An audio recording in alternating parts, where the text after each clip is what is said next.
welcome back to Crime and Sports. Yay! Oh, you bet your ass a yay this week, Jimmy. I'm telling you.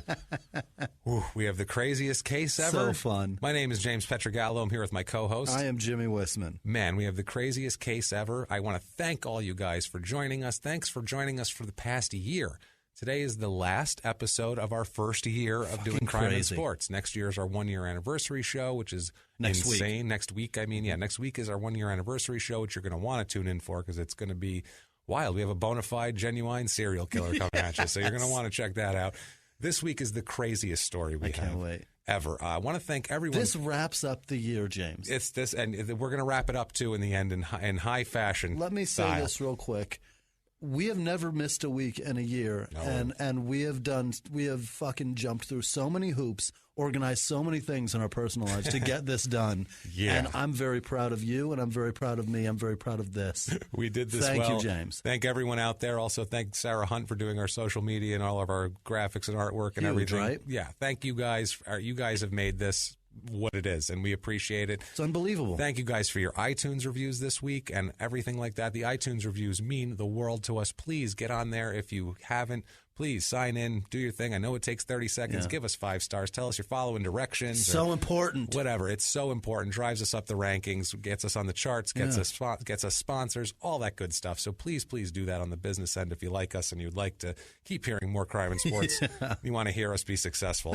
Please do that. But this week, Jimmy, oh, man, this is a wild one. I can't Hope wait. you enjoyed Dexter Manley last week because he was fucking crazy. That was a lot of fun, that one last week. And the amount of people that were so excited about it, too. Yeah. Well, after being able to hear it, because they all knew who he was. He was a big name, Dexter Manley. He had huge fans. And all of his cocaine was highly publicized. Right. Every time he gets suspended, it was a big deal.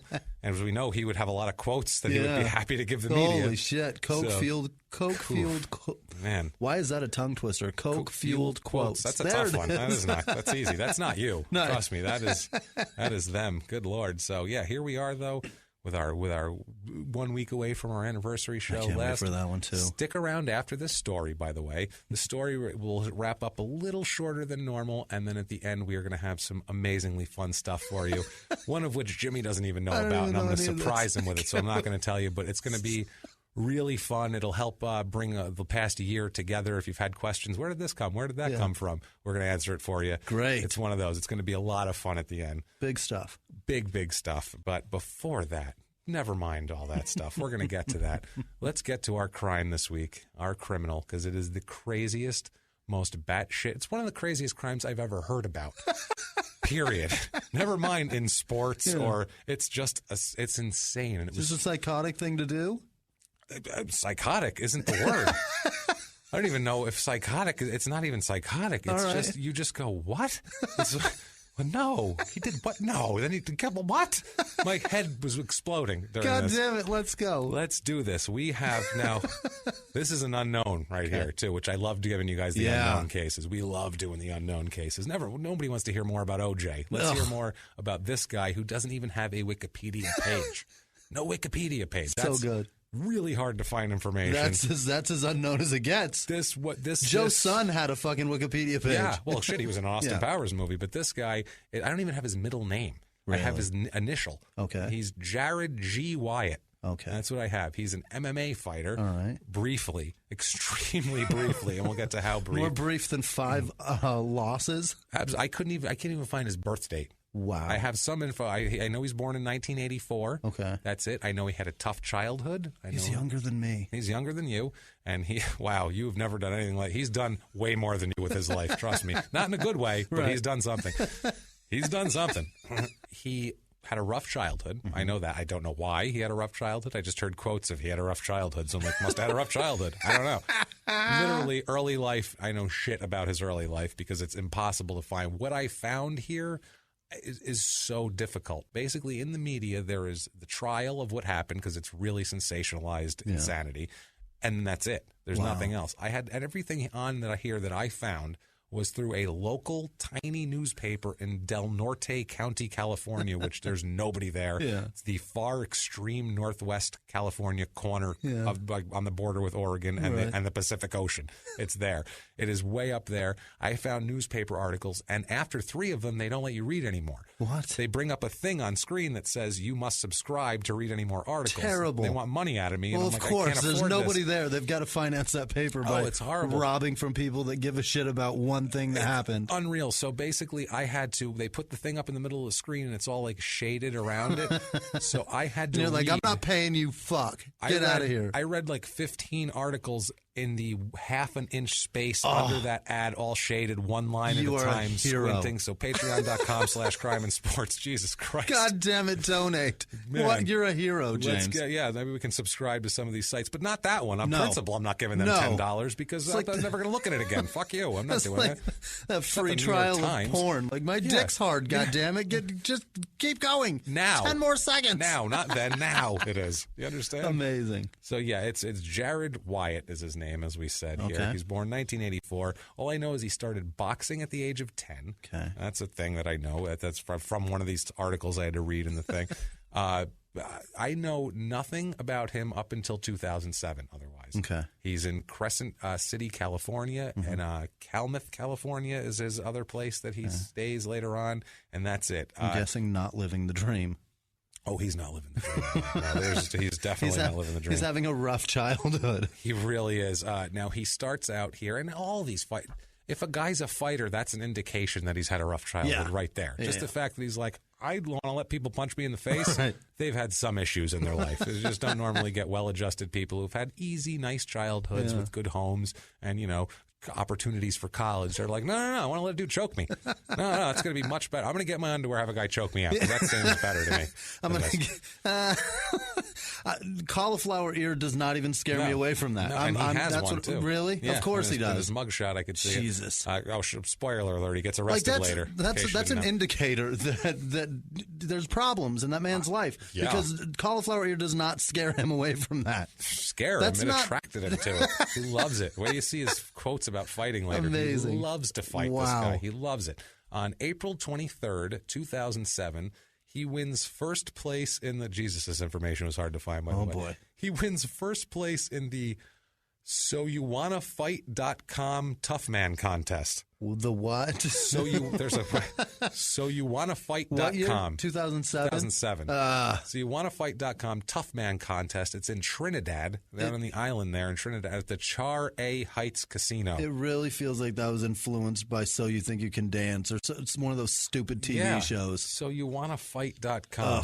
Interesting. So he goes, I'm sure that was just a skill display there. Yeah. I'm sure it was, Floyd Mayweather, and I'm sure lots of skilled professionals Absolutely. were there.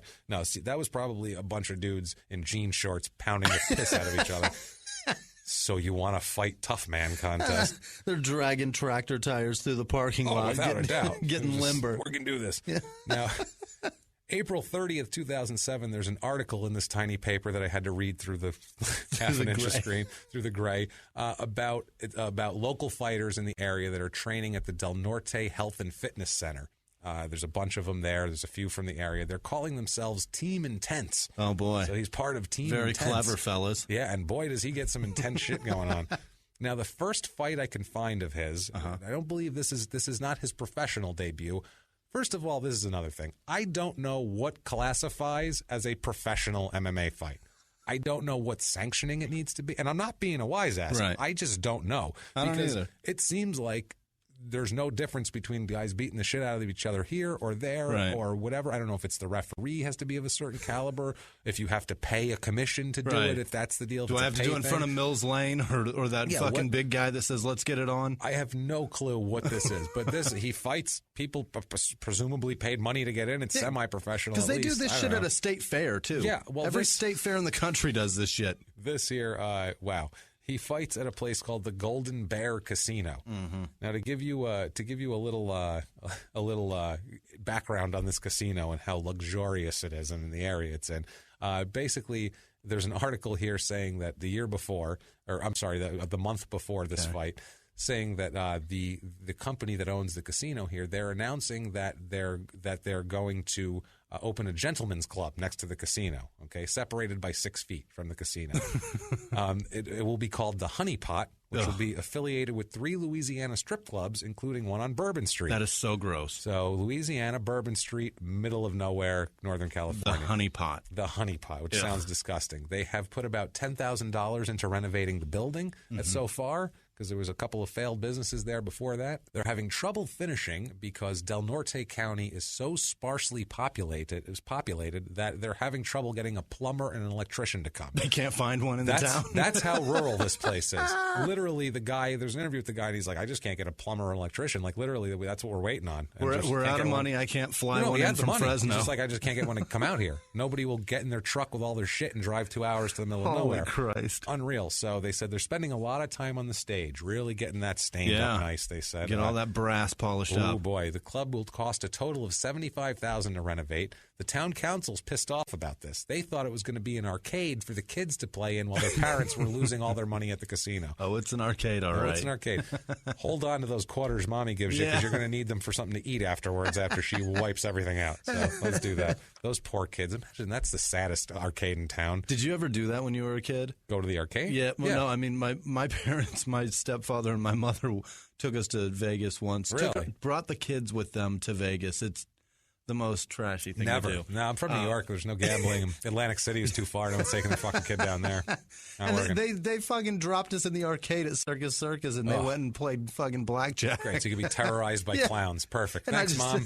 I just dropped quarter after quarter into Street Fighter for like 3 hours. I think that's the way to do it. I probably spent as much money on Street Fighter as they did on the blackjack table. Well, these kids were not as lucky as you, because instead of being an arcade, it was a strip club. They're getting titties. It's the guy who's building it said, this is great, the quote on it. Quote, "This is going to be a quaint lounge. We use artistic expression through dance." You betcha. Yeah, artistic expression with your tits out. That's very artistic of you. Pop your pussy on a handstand. That's artistic as fuck. Unreal. And this casino, interpretive dance of the Yin Yang twins. All right. I have to give you some info on where this casino came from, because it's the funniest thing. It just shows, if you just try to build even a casino, which you think, I can't lose money on that, you can fuck that up bad. And these people did it repeatedly. This is the fourth time they've raised this casino up and to a casino. 4 times now. This is the 4th try. And they think the titties are going to be the driving force? That's the one. That's going to draw people in. That's how much sex sells in America, by the way. Like, they'll drive to the desert for it. Now, it's owned by the Raghini Rancheria Indian tribe. They're kind of a separate of the Yurok, which they're like in with them. It's the Klamath River tribe altogether. It was the Gold Bear Casino that will be, at this point, there's an article about when it's opening. It's the tribe's 4th attempt at a casino in the area. It's a super rural area, like I said. It's right on the Oregon border and the ocean. Like I said, just cram it in the corner of California. Known for huge redwoods and not people, basically, and that's a problem. They tried to open their first casino in 1997, but within a very short time, within 2 months, a flood destroyed the structure. Wow. Sounds like it's some Old West shit, doesn't it? Like, well, we tried to build it up there, but the river flooded and just took out the whole structure, so we had to move it downstream. And the Indians probably started thinking it's on a burial ground or some shit. This is not 1997 shit. You're losing your casino to a flood. Have you ever heard of a casino being wiped out by a flood? I've heard of people's houses, people in the Midwest, farmers, not goddamn casinos. Heard of New Orleans. Yeah, this is piss poor right here. Now, later in 97, they tried to reopen something, but they didn't have investors yet, so they just opened up a 40-foot trailer and put some fucking slot machines in it. Wow. They did that for 6 months. Talk about a depressing casino gambling environment. You just go into a 40-foot trailer like you're in the special classes at school and they don't have your room for you in the building. The cigarette smoke doesn't dissipate in a 30,000 square foot casino. No, try a 40-foot trailer. Jeez, terrible. Clam bacon Marlboros. God. Jesus. You know who I know wasn't there, though? Electricians or plumbers. It was only other people. Now, they finally got investors to give them money to build an actual structure. Yeah. It's like Deadwood here. Like, we had a tent. Now we're going to build a building. Here we go. Here we go. Now, this was in 1998. Now, and so it opens in 98. They got investors. They open up a structure. But in 2000, after only 2 years open, it closed. Wow. Because there's no fucking people there. Yeah. Stop opening casinos where there's no people. Jesus Christ. What do you think? People are going to drive 3 hours to give you money to the middle of with no other attractions? They said before the problems were, and there's still problems there, is there's no gas around there. There's like no place to get gas or food or what the fuck? Anything else. How about build those things before you build your casino? Build some commerce. Well, either that or go where there's infrastructure. Just go out in the desert and go, we could build a casino here. They'll run out of gas going home. But you can build a casino a lot of fucking places. Yeah, you can build it anywhere. You can build a casino on fucking Mars. It doesn't mean that it's, So anyway, so the Gold Bear, this casino that he'll be fighting at, reopened with the name the Gold Bear Casino. Which I think Golden Bear is traditionally the California thing, but whatever. In June 2006. Basically, this casino is just 150 to 200 slot machines and a cafe. Okay. That's the whole casino. Hell of a casino. Not really worth the drive, I'm saying. They're trying to have boxing or fights of some kind to draw people in just to get them there to take their money, basically, because you have to have something. Right. Now, the fight takes place on June 23rd, 2007 at the Golden Bear Casino, Klamath, California. Jarrod Wyatt, our guy here, fights some schmo named James Schumacher, who has no history of anything. He was the electrician. He was he came in. He got up there and they were like, did y'all got a room or something? He's like, I forgot my tools. They're like, that's all right. Come in the ring, buddy. You got fine. 2 arms. Come in here. Let's go. We're going to let this guy beat you around for a while. There's a video of this fight on YouTube. Really? This is the only footage of this guy, and it's on YouTube, and it's the worst video footage I've ever goddamn seen in my life. It is filmed on a phone, and not an iPhone, a 2007 phone. Oh, no. So it's real Some shaky. flip phone, the fucking Motorola Razor. It's the worst film. It's outdoors. This fight, it looks like it's an open air place. They literally just put a ring in the middle of a parking lot or like a field next to it or something. Remember that open mic I used to run where they used to have one of those nights outside? Yes. Was it like that? That's except there's a ring.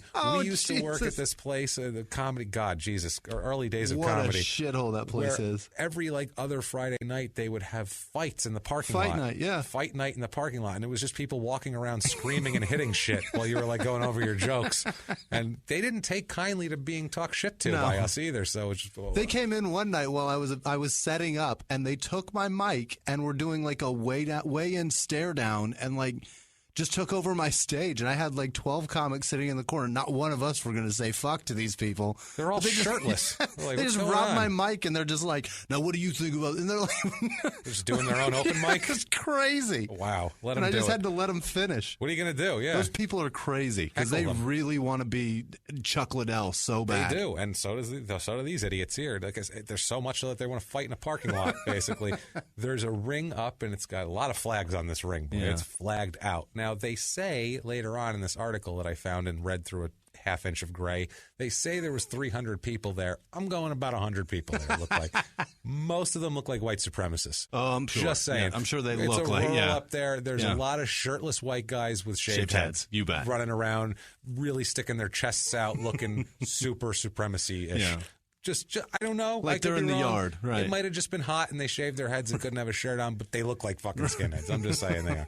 Maybe, can't be sure. Anyway, so yeah, the fight goes. I watched the whole fight. Fight goes about 3 minutes, basically. Really? It is not a skills display. Hilarious. It's not a display of skills. A lot of slap fighting. It looks like, I've said this before, it looks like 2 6th graders got in a fight on the playground and were pushed each other, and then one got each other in a headlock, and then they rolled around for a while. I don't know what MMA skills either one of these guys had. Right. It did not look like UFC on TV. It didn't at all. For most of the fight, Schumacher appears to have the upper hand. He's on top of him. He's doing a bunch of moves. Yeah. I don't know what the fuck's going on. I can't see if they're together, I can't see who's punching rabbit punches. Schumacher's used to tight spaces, fishing wire in and out of walls and shit. He's top electrician in Del Norte County, Schumacher. So eventually, though, Jarrod turns him over. And they're in the missionary position for about 20 seconds with Jarrod on top of him. They're in the missionary. That's exactly what they are, in the missionary position. And the camera angle, I can't see what's happening because the camera's at that porn angle. It's right under Jarrod's ass. Yeah. If he was fucking him, you'd see his balls going. One of those. It's that angle. So I can't tell if he's punching him or choking him or doing whatever. But somehow out of this... see his balls going. You see his balls going pretty hard. So Somehow out of this. I just saw it. I don't think we've ever had. In my head, I just saw him swing. God. That's great. The funny part about this fight, too, is there's no announcers or graphics. So No. I didn't know who was who until it was over, and his friends looked happy. And I was like, oh, I guess that's Jarrod. They're just two nondescript white dudes rolling around in a ring in the middle of a parking lot in a shitty no man's land casino in the middle of nowhere in Del Norte, California. Holy shit. So anyway, Jarrod ends up getting on his back, on Schumach's back, and chokes him out. All right. I see that, and I'm like, I recognize that. Yeah. He's choking him, and Schumach ends up tapping, and that's that. So Jarrod gets up. He's fucking thrilled. He does a one-handed cartwheel. Oh, no. Like he does a thing and pops up. Like he had his whole routine set. You know what I mean? Like, I'm going to be this guy. I can't wait till I can do my fucking dance. There's 100 guys there. Now, several skinhead-looking guys run in the ring to celebrate with him. They're like the pose they're making. I'm like, that's a skinhead pose. Like they're very skinheady guys. They're yelling and screaming. Flat hand out salute, that one? Not that, but they're like the way they have their chest out, everything but the salute. Like Jesus. It's like we can't do the salute, you Right. know. But That's we'll do too obvious. Too obvious here. Someone's got it on a flip phone Right. over here. I don't know if I It's want too to do on the nose. I'm going to run for office next year. So in Del Norte, who knows? He Right. might be running for office. They pan to Schumach, the defeated guy, and he's just sitting there by himself. And then this girl comes. I think it's his girlfriend. Just comes in, and she's just sitting there with him in the ring. It was a very sad sight. And they Where does it hurt? Where does it hurt? And then they pan back over to him, and it's a fucking skinhead celebration. They're jumping up and down. Then a fight breaks out between his people in the ring, Jarrod's posse in the ring, and a bunch of people outside the ring. Awesome. They all start fighting, and the ropes are going back and That's forth. a better fight than the one that just happened. It was awesome. I'm like, here we go. I was way more interested in that. Now than the we got missionary. action. Yeah, I was way more interested in seeing his balls slap against the fucking dude. So the video ends. The last thing you hear is a security guard telling the other security guards, "We need to clear the ring. We need to stop this. Security, come on, guys. We need to clear the ring." And then it shuts off. So Get that out of here. I really want to know. But there was an article about the fight at the fight later on in that newspaper. I didn't look at that because my eyes hurt too bad. I only looked at relevant shit at that point. I was like, I can't. I just can't look at that fight. It's enough. I've done enough research here, for fuck's sake. I've seen what happened. I don't need some reporter to tell me. I seen it. I've seen it. So saw his balls going. Saw his That's balls. the funniest thing ever. You know that's what happened. Yeah. His balls were slapping. Swinging. Swinging. So Wyatt, there's like I said, very sparse information, but I did find some cool shit that actually was brought up in court. And I'm like, yes, here we go. So now, some earlier criminal activities. Oh, terrific. To show what kind of loon he is, basically. Wyatt, in early of 2009, he calls two friends of his to meet him at Pacific Shores. I assume that's the beach of some kind up there. When the friends get there, he wanted to show them something. Oh, God. He unleashes his two large dogs and has them attack a pig that he recently bought. That's what he invited his friends. Come watch my dogs attack a pig. Hey, guys, come here. I got something to show you. Yeah. That's like the ultimate redneck shit. Come over, y'all. I got something to show you. And that's what it is. Watch that. Watch animals hey, rip y'all, each watch other. this. What the fuck? So the friends are horrified by this. Yeah. Even though they hang out with him, they're probably loons too. I don't know if it's the skinhead guys even are like, hey, dude, come on. They eventually beg him to stop the mauling. They're like, dude, stop, please. This is horrible. So he does. He calls his dogs off and goes over and stabs the shit out of the pig. Wow. Just to get it out of the way. So, I mean, he had to put it out of its misery, I guess, but he did it in a pretty brutal way where they were like, my God. Oh, my, this guy is out there. Boy, he's a little out there. Now, wow. I don't know if that's blows to the head or what that makes you do that. Unbelievable. He's got a bit of a bloodlust, let's say, at this point. It looks like they to me. say anyway. they say that terrible people start with hurting animals. Yeah, always, you know what I mean? always. And that's a pretty damn good start. That's terrible. There's nothing worse than that. And he did that with an audience. He did that. He made sure there was an audience. He didn't just be like, he called an audience. Yeah, he didn't say I want to do this. He now. promoted that show. He didn't say I want. He put that shit on Facebook. Yeah, he's just like, hey guys, everyone come down to my show. That's the thing. No cover. He didn't just sit there. There happened to be people there, and he's like, I really got to have the dogs maul the pig now. I'm hankering to see that. Right. He said, hey, Tom, Bob. Yeah, no, come on. He didn't tell him I got something for you. And they're like, hey, maybe he's having a barbecue. Right. Hey, maybe he's got some chicken breasts on the grill. Maybe he still does. Nope. He's got pork all ready for you, but you're going to have to clean it up first. What a fucking disaster. Can you field dress a pig? Unbelievable. He can field stab a pig. What I don't know a about dressing monster. He's actually pretty good with field dressing things we'll get to later, unfortunately, for the rest of the world. This is a fucking horrific story. All right. If you are not okay with graphic shit, I mean, we'll try to be whatever, but this shit is gross. We're going to be graphic. This is a gross ass story. Yeah. It's rough. So buckle up now. I'll tell you that. Fall of 2009, Wyatt does mushrooms, hallucinogen mushrooms, psilocybin mushrooms. I won't judge him for that. Nah, 3 times with a woman he was dating at the time. Now, the woman said he acted progressively weirder every time they did mushrooms. That's generally what happens. During one of the trips, he told his dogs to bite her, which scared the shit out of her. She said they were nipping at her, and he thought it was funny. Oh, my God. Basically. So he's kind of a sadistic bastard anyway with this shit. And so, yeah, he thought it was funny. She was freaked out by it. No shit. God, obviously, you know what I mean? So, yeah, that's not a good impression to make. Why would you keep going and hanging out with the guy? Yeah. That's the thing. Like, she was Which still trip was that? They didn't say. I hope number it better 3. Have been 3. Yeah, it should have been 3, and that should have been the last one. Well, if it was 1, then you're really an idiot. If it was 2, you go, well, we're 50-50 so far. Maybe the third one, maybe it's an odds and evens thing. Next time it'll be fun. But the third time, odds and evens thing. Every odd time it's bad, whatever. So October 24th, 2009. He actually has his first fight. It's in a cage. There's a still of it that I found on that site. Okay. It's in Oregon somewhere. All right. He knocks his opponent out with an elbow in this fight. That is an actual professional sanctioned fight. Okay. That counts as his first pro fight. So now he is 1-0. And if you look up a fight record, scroll through 20 pages of other bullshit, and you'll find 1-0 this guy. Right. Okay, but it didn't say who he fought. I couldn't find that part. All right. Sorry. Well, whatever. We're doing our best here. But he knocks a guy out in Oregon. There's an article in the local paper, this goddamn Del Norte bullshit, sons of bitches up there wanting money out of me. It's a fluff piece about him and about his fighting and about he's a local fighter. There's nobody fucking there. If anyone's doing anything, dude, if there was a plumber moving into town, they'd have a fluff piece on. It's like, they finally finished the strip club now. Holy shit. So a fighter, they're going to do a little story on him. I wonder if they had heard about the pig. I don't think they have. Something tells me no. No.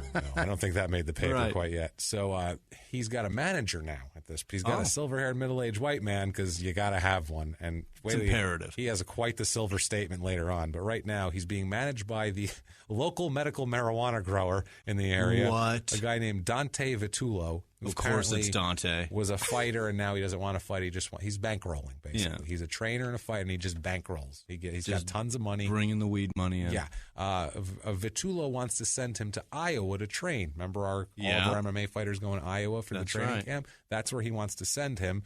He says that Wyatt it's very expensive to send him there. Apparently that's a super expensive thing to do. And he says Wyatt is well worth the cost, and it's going to come back to him tenfold. And how about that? Care. He's got confidence in this Wyatt kid. He's talking about how he's supposed to fight for the Southern Oregon Fight League Championship on June 30th. That sounds special. Yeah, that's coming up, or January 30th of the next year. That's coming up in 2007. So, it's I guess that's good. I don't know. I looked up this Southern Oregon Fight League champion. There's not much going on with that shit, but I tried to find records to see if he won that fight or not. But I believe he won because later on he's called a champion by somebody. So I believe he won. That is a really weak-ass championship to be claiming, but champion nonetheless. So we have an in their own words. This is the one and only in their own words. I love it. Fucking, keep it in your pocket and enjoy really hang on to it. Make it last. Don't spend it all in one place. So this is in their own words on fighting and just being nudnickery in general. This gives you a sense of his personality. Broad overview of what makes the man tick. Here we go. In their own words, quote, "I've been fighting one way or another since I can remember. I think that all fighting is worthwhile. This is my yoga. You can't beat up idiots at the grocery store or the guy that cuts you off. Frustration builds up, and fighting is something that's a great release. Since starting to fight professionally, I never get in actual fights anymore. I can't wait to fight on TV as soon as I can." Oh, my God. Wow. This is my yoga? This is my yoga, and since I started fighting professionally, I never get in fights anymore. That's like, otherwise I was punching everybody. I just couldn't go down the street without punching somebody. It was crazy. So now he's all set, right? It's 2009. Yeah. He's about to have that fight in the early 2010. Choking a guy out is my downward dog. That's his downward dog. Fuck? So now he's not going to have any out of the ring problems. Because once he fights in there, he's not fighting anybody, right? Yeah, he's good now, right? That's his shit. That's his yoga. Jam. It's his yoga, dude. So November 2001, Wyatt allegedly punches his girlfriend in the face as she tries to leave for morning coffee. She tries to leave the house to go get morning coffee, and he decides, like, "Not today, bitch. I think you're going to go with a black eye today, this fucking idiot." So Apparently, the yoga didn't work that day, and he wasn't quite as You like your calm coffee as he like thought. your eyes? Yeah, he's like, you can't beat up the guy in the grocery store or the guy who cuts you off in traffic. Or but the you, guy that makes your coffee. but you can punch your girlfriend if she wants to go get For coffee. going to get That's it. okay, apparently, with this fucking moron. Unreal now. So now, March 17th, 2010.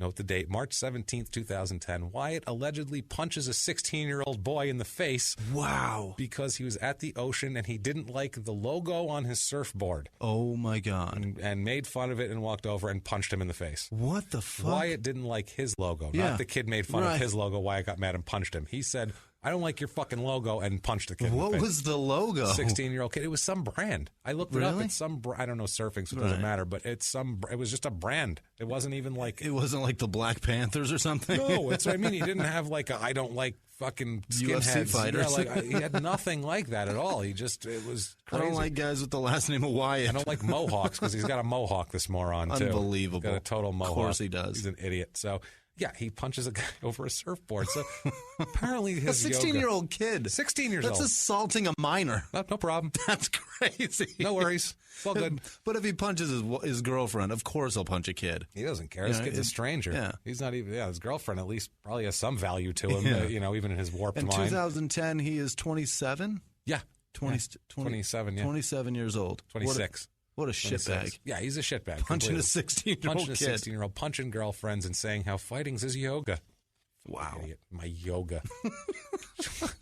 That's I the don't have stupidest- anything in my life that I consider my yoga because I don't know what the benefits of yoga would be That's for me the to thing. compare it. I don't know shit about you. Like, plus, I'm just not. I can't imagine a person being like, "This is my yoga." Like, it's the douchiest statement. Chicks in yoga pants. That's my yoga. I dig those. I would picture this to be like a really like sensitive, dorky guy with a ponytail that would say, "This is my yoga" when they like read a book or something. When they're drinking their non-fat skinny latte. Yeah, this guy. No, my yoga is punching people in the face. Fuck. And he says he likes striking a lot because he started boxing, so he likes punching because it feels and kicking good. is his style. I like to it punch feels shit good. too. Who doesn't? Yeah. Right. But in that one fight I saw, there was no punches thrown whatsoever. It was literally just rolling around. Yeah, so much for liking to punch shit. Now we'll bring into the picture here a person named Taylor Powell. Okay. Taylor Powell's a kid. He's 21 years old at the time. From all accounts, a very, very nice kid. He's a nice guy. He becomes sparring partners with Wyatt here, with Jarrod. He's a sparring partner, nice kid. Everybody likes him. He moved to Crescent City right after he turned 18 just to try to make some kind of life for himself. I believe he's from Tennessee originally. I'm assuming he had a rough childhood too. His family was in Tennessee. Yeah, he went to a charter school in high school, and when he came out here, he was going to try to get his GED. That was the first thing he was going to try to do. So rough childhood. He's trying to... Generally, if overseas people, charter schools are for people that don't go well in public schools. And for high school lot of anyway. times, Most Nowadays. back then, that's how it started. Yeah, back then. Yeah. So you went to a charter school to get your high school equivalency, and then if you can't make it in that, you go get your GED, which is you become you get laughed at basically. Well, you get your A GED. GED is bullshit. And then you go get a job, cleaning the toilets Right. at a strip club at a casino. They call it a high school equivalency, but people on the street will call it a GED is a good enough degree. Yeah, that's the slang term for thing, it. Yeah, Right. Exactly. This poor non-GED recipient, because I never found out if he got it or not. He went there to get it, but probably not. He was distracted. He's 21. He worked at the Good Harvest Cafe in Crescent City. Yeah. Apparently, that was his job, and he was just kind of hanging out. He was a young kid. He was found a guy to hang out with that's an up-and-coming fighter. He thought, hey, I'll hang out with this guy. March 21st, 2010. This is in Requia, California. I don't know how you say that. It's R-E-Q-U-A. Raqua, California. Whatever. He is there. It's Taylor Powell, and it's Jarrod Wyatt. Yeah. And Jarrod Wyatt, and they had worked out, I guess, earlier in the day. They'd been sparring and stuff. He has an upcoming fight, I believe, in April. That's supposedly a big fight of his coming up that he needs to train for. Taylor? No, Wyatt. Jarrod Wyatt. Yeah. He's got his silver-haired middle-aged white man there, the Dante guy. He's got him all set up for a fight. He's handling all his business. Gotcha. So, Taylor Powell, Jarrod Wyatt, and two other friends, one of which is a guy named Justin Davis. I don't know the fourth friend's name, but I found this fucking Justin Davis. That was hard. Jesus.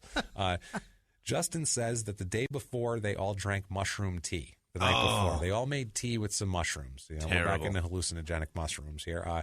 Now, he said that Wyatt had been acting super strangely the whole night, which he just took a bunch of fucking mushrooms. That's what you do. You're going to act strangely. Now, I don't know what people do with that. I've done mushrooms one time when I was young, and I just giggled. It was like a lot of fun, and I giggled, and that was about it. And then it was over with, and then I got tired and I went to sleep, period. I was hungry afterwards, but that's all it was. But I drank tea and felt like I was melting into shit. This guy has a bit of a different reaction, if you can trust what he says. Is he allergic? I just had that possible epiphany. Maybe he's allergic to mushrooms because he just gets weirder and weirder when he takes it. Brings out his true dickheadness. Right. Also, too, we don't know how brain injuries and mushrooms mix together. That's a hell of a point. And I'm sure it's probably different for everybody. There's probably no standard way that if you have a brain injury and you eat mushrooms, you're going to act like this. And we don't know if he even has a brain injury, but I'm sure he does. I feel like he's been hit in the head quite a bit growing up, and by his actions especially. So generally, normal people don't fucking sick dogs on a pig. No. And then when your friends, girlfriend, when your sane friends tell you, "Dude, stop that," you walk over and fucking knife the pig. Stab. This is normal, right? It wasn't cool for the dog, but I'll just stab it. Pig blood fountain for all of you. Unreal. Jesus. So I wish he would have stuck with that. So apparently. He was acting odd because Justin Davis, had left the night before. He left his dog at the house. He went to go do something. He left his dog. He comes back the next morning to get his dog, and the scene he finds in front of him. Oh, boy. Okay. You left the night before. Yep. Your friends were partying. You guys ate some mushroom, or you drank some mushroom tea. Everybody's fine. Everybody's having a good time. Wyatt's acting a little weird. Jarrod's acting a little strange, but whatever. I'm going to leave the dog here. I'll come back in the morning. I'll get it.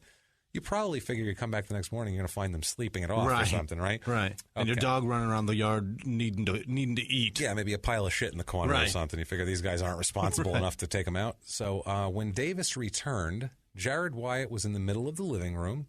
He was naked, completely naked, and covered head to toe in blood. Oh, my God. With blood everywhere. Oh, my God. When I say everywhere... From the descriptions of this, basically take a bag of blood and put a fucking M80 in it and blow it up in your living room, and that's what the shit looked like, basically. Oh, my God. Everything was covered in blood. There's furniture knocked over. I mean, There was a scene. It's a scene. There was a struggle. Yeah. Look down at the couch. He sees Taylor Powell's bloody and naked and presumably dead body lying on the couch right next to him in the middle of the living room. Oh, my God. Davis is like... standing in the doorway with his jaw on the floor. Apparently, he didn't even say anything. He just opened the door and was like, what the fuck is going on? Are they both dead? Jarrod Wyatt's standing in the middle of the living room. Oh, my God, he's standing over a dead body with blood everywhere. Standing there. Both of them are naked. Taylor Powell's naked and looks like he's dead. And, why are they naked? And he's naked and covered in blood. He looks over, Jarrod Wyatt looks over to Justin Davis and tells him, I'm going to cut his heart out now. I'm going to cut his heart out now. Now. It's like if you want to join in. You know what I mean? Like, hey, there's an extra chair here if you want to pull it on up. What? So Davis smartly backs out, closes the door like, I didn't see any of that. Runs to the near, and it's 2010. I don't know how the hell none of these people had cell phones. That's fucking some serious white trash happening here. No kidding. So he goes to the nearest place he can find a payphone and calls the police. He found a payphone in 2010. Around there, though, who knows? They might be everywhere. That's a good point. So he finds a payphone and calls the police. Thank God he's thinking properly. Yeah, thank God he didn't be like, oh, let me try to help you. Because when I'm first reading this, I'm like, is this guy going to try to help cover it up now? Like, Jesus. No, this guy was like, I'm getting the fuck out. I mean, no word on if he even got his dog. Like, he might have said, fuck you, Sparky. Fuck Scruffy, I'm out. I'm going. This is nuts. I don't know where he could have already eaten the dog for all we know. That's a good point. So, I've heard stories he knifes pigs, so who even knows? Who knows, right? You never know. So police arrive on the scene. Now, Wyatt acts like, dude, Justin Davis was never there. Right. Jarrod Wyatt is just going right back to his business of what he was doing. He's fine. He's still bloody, right? Oh, he's still bloody. Police arrive to find Wyatt still completely naked, still covered in blood. He's now on the couch with Powell's body. Okay. Both covered in blood. Most of Powell's face has been removed. Oh, my God. Skinned. He has no face. He field-dressed his head. He has no face. There is an 18-inch cut down his chest. Oh, my God. 18-inch cut down his chest. There is an eyeball on the coffee table. Oh, my God. An eyeball. What the fuck? Just a fucking random eyeball The sitting there. cops show up to find this. This is what they find. Oh, my God. They probably thought the guy was full of shit. Yeah. He made the call. Literally, Sure, they there's were like, blood everywhere. whatever. Somebody's got a bloody nose. I'm going to go check this People out. with the mushrooms in this county. You know what I mean? And he goes, "Now, holy shit. Where's his face? Where's his face?" Wyatt, because they're like, "Oh, what the fuck?" He looks over, sees the police, and he goes, this is Wyatt's quote on this. Wyatt says, quote, "I killed him. He had the devil in him."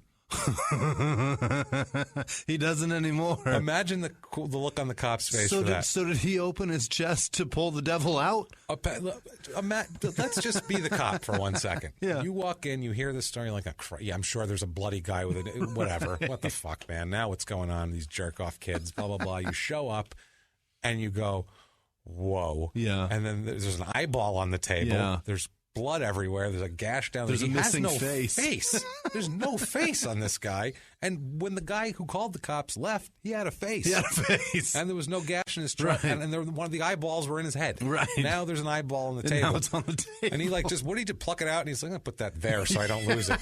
I'll put that. You know what? I lose the remote all the time, so I'm going to put it next to the remote. That way I don't lose either one of them. I know. He had to have repositioned it a couple times when it rolled, too. Yeah, he's like, shit, no, lean it back. I really want them to see the color when they come in the door. I don't know if he's set up or what. Keep an eye on that area. Check it, watch the door for me, will you? Watch the remote. Wow. I don't want and it to we're disappear. sorry. Taylor Powell's family, Jesus Christ. This poor kid, it's horrible. We don't mean to make fun of him. We're not making fun of him, but holy fuck. I'm making fun of the thought process of a fucking psycho. That's the thing. And think about the police officer who comes in there, sees that, has to be like, holy shit. His life has got to be ruined. It's a small town cop. I mean, he's not it's not like he's used to seeing tragic, horrible murder scenes. And then the guy turns to you and says, I killed him. He had the devil in him. 7 years later, that cop is still fucked up. Oh, he has to just be, what the fuck just happened? What did I just see? What's going on here? He tells the police that he also removed some of Powell's organs. Like, I took some stuff out, basically. I took some shit for myself here. Wow. He's removing organs, this guy. This is what I'm saying. This is next level batshit here. The house is a disastrous mess. Yeah. It's a complete mess. The police find indentations in the wall where Taylor's head was clearly rammed into the wall. Unbelievable. They find like a head mark in the wall where it's repeatedly bashed and there's blood all over the fucking place. I can't tell you how much blood there was. They just kept remarking on how much blood there was. They also find a marijuana growing operation there, too. Somebody's got a grow thing going on, so they're like, that's the least of our problems. There's another charge, but we'll deal with that later. Don't care. Let's keep going. The police make one more discovery that is insanely... I think this is the cherry on top. Okay. This is the top layer of the cake here. Were his balls going? Police find Powell's charred heart in the wood stove. What? He removed his heart from his chest. Oh, my God. Placed it in the wood stove. And it was burned. It was burned. Apparently, he was planning on eating it. What? He was cooking it? He was cooking it. He just threw it in the stove. Must have forgot about it. Damn it. You know when you have something in the oven and you forget it and you're like, oh shit, I have those biscuits in there. Shit. He did that with a human heart. Unbelievable. Because I imagine they took it out and he was like, that's where I put that. Fuck. Shit, it's probably done. The mushrooms. I forget where I do. I forget when shit goes on. I don't know what to tell you. Check it. Is it too hard? Is it ready? Is it overcooked? Do it on the inside of your thumb. You press, and if it's this much, it's medium. If it's that much, it's medium rare. You son of a bitch. So, Dante Vitullo, our silver-haired middle-aged white man here, says about this crime, not holy shit. I can't believe he has a comment. He's got a comment on this in the paper and everything. He says, quote, he was an undefeated champion. You can't get any more silver-haired than this. He leads with an accomplishment. Yeah, no, there's more. The whole thing's an accomplishment. Oh, my God. He was an undefeated champion, and we were on our way. We pretty much had 2 more fights, and we were on our way up to the UFC. Holy shit. So he's like, if only he didn't cut this guy's heart out. By my count, he only had 1 more fight. Oh, God. Oh, man. He could have had Joe Rogan talking about He totally won this one. I would say this you can chalk up in the victory column, but not for the rest of the world that had to fucking deal with this. Poor Taylor's family took an L, that's for sure. Yeah. Good grief. Unbelievable. Yeah, these people, too, they're reading the stuff.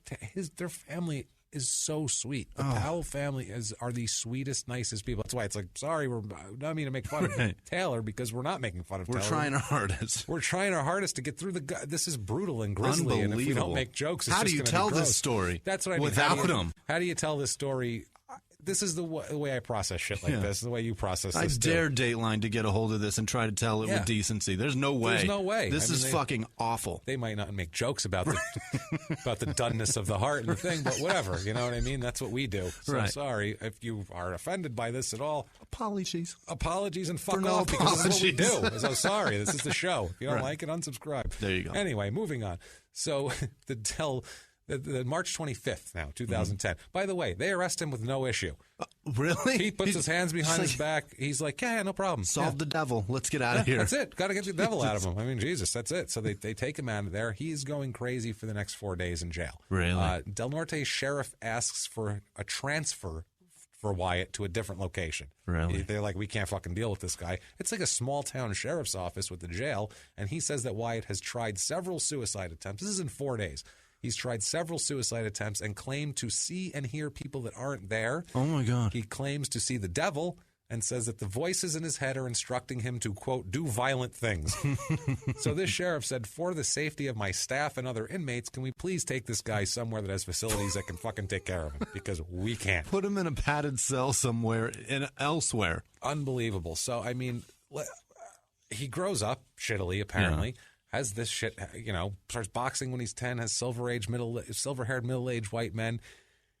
He comes up, he makes friends with this guy. He's now punched a 16-year-old, his girlfriend. That pig is fucking destroyed. And the people that watched it are fucking... Oh, my God. Justin horrified. Davis, the police officer. I can't imagine the family of Taylor Powell hearing what happened to this poor guy who had his goddamn heart charred in a fucking wood stove. I feel bad for all these people, Jimmy. I feel so bad for all these people, but not nearly. There are people with this name. Not nearly as bad as I feel for Jarrod Wyatt, an engineering and maintenance manager at an auto dealership in Bowling Green, Kentucky.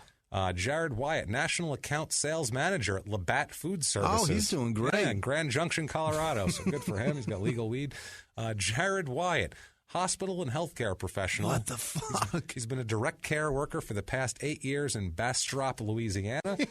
And finally, Jarrod Wyatt, mechanical engineer at Meridian Energy in New Zealand. Oh, my God. All the way in New Zealand. He went to the University of Canterbury, which sounds very fancy. He went to university. He went to Canterbury. It sounds very, very fancy, I Lots feel of like. hats there. Lots of hats. It's very, very fancy. And that's where he went, and he did not kill anybody. Thank goodness. goodness. Watch out for those people, but I feel bad for those people, man. For real. Unbelievable. What a terrible story this is. And to share a name with this monster. It's the worst, man. Thank God there's only one Jimmie Whisman. I'm telling you, in the entire world, there was only one. My father is a James Pietragallo, Really? but I'm not a junior. No. Different middle names.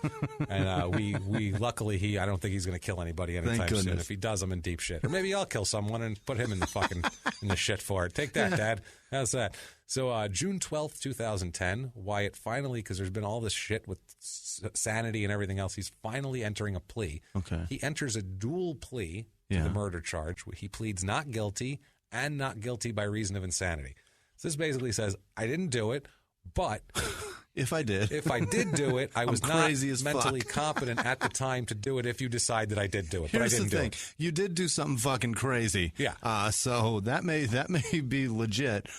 But you fucking did it because the cops watched you. And he made statements afterwards. Right. He was like, no, I did that. Totally Cut his did heart out, did the whole thing. I mean, he told the cops, we'll get into in the trial exactly what he did because it is disgusting and sick. There's way more details to come. Oh, boy. Don't worry. Come on. You think I just throw that out there? Not have details? Give me a break here. This is fucking shocking. I read this shit through a half inch of gray. So September 1st, 2011, a preliminary hearing is held to see if there's enough evidence for the DA, John Alexander, to add a special circumstance on the murder charge with the murder charge with torture to charge against him. So you can special circumstance people, which is for sentencing. Make it aggravated? Make it like an aggravated All thing. right. Now, Jarrod's attorney, James Fallman, who this fucking silver-haired middle-aged white guy, I hope he's making overtime. This is a time and a half silver-haired middle-aged white man. He's an asshole. And the things... I can't imagine being an attorney, because you figure you're an attorney, you get certain cases where you're like, I don't know what the hell I'm going to do with this. Yeah. How do you defend this? This one is beyond me.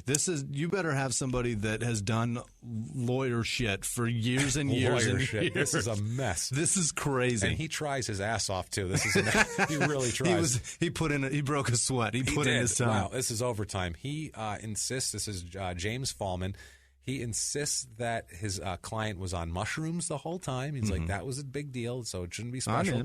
He says, quote, my client thought he was talking to the devil. Duh. That doesn't change anything to me. And I don't see how that helps in court. Oh, the devil, you say? Oh, I'm sorry. My bad. I didn't realize it was the devil. Oh, the devil, Yeah. you say? Why do you say so? It's the devil. Hey, everybody. No, guys, that was the day. He had the devil, so, you know. Just throw all the paperwork out. It was the devil. He had to kill him. What else can you do with the devil? You know what I mean? So, continuing in this hearing, the DA, John Alexander, says, quote, we do plan to get justice for Mr. Powell, which I hope they do. In order to get the special circumstances, this is the law of what they must prove. So I'll quote the law here, that Wyatt, quote, intended to kill Powell. Yeah. I mean, you can't survive with your heart on the outside of your body. Not for long. That he intended to inflict extreme physical pain and suffering on Powell while he was still alive, that he did indeed inflict extreme physical pain and suffering, and that it was done for the calculated purpose of revenge, extortion, persuasion, or any other sadistic reason. Wow. That's special circumstances. Okay. Basically, if you tried to make a fucking statement, if you're like a mob boss and you tie someone to a chair and you Michael Madsen them and you cut their ear off, they go, well, that's you're trying to muscle people. Right. You fucking can't do that, apparently. I don't know what difference does it make. He ripped a guy's face off. So anyway. And pulled his eyeball out. Pulled his eyeball out, which is unreal. So September 1st, same hearing here. Dr. Neil Kushner. He's of the Humboldt County Coroner's Office. I know where Humboldt County is. Yeah, honestly, think of that. They had to call in a coroner from another county. That's how small we're dealing with here. The county has like 21,000 people in it. Unbelievable. The whole fucking county, and it's a good-sized county. One of them's a psychopath. Yeah, probably more, but definitely one. This guy testifies. He said that he examined Powell's body the day after the death. He points out in the photos the large amount of hemorrhaging with many of Powell's wounds. Now, we'll get into what that means. He said, quote, upon examination of the chest cavity, there was a large amount of blood and the heart had been removed. There was a vital reaction in the liver associated with the incision in the chest. Oh, no. There would have been a lot of pain associated with. You see where I'm going with this, right?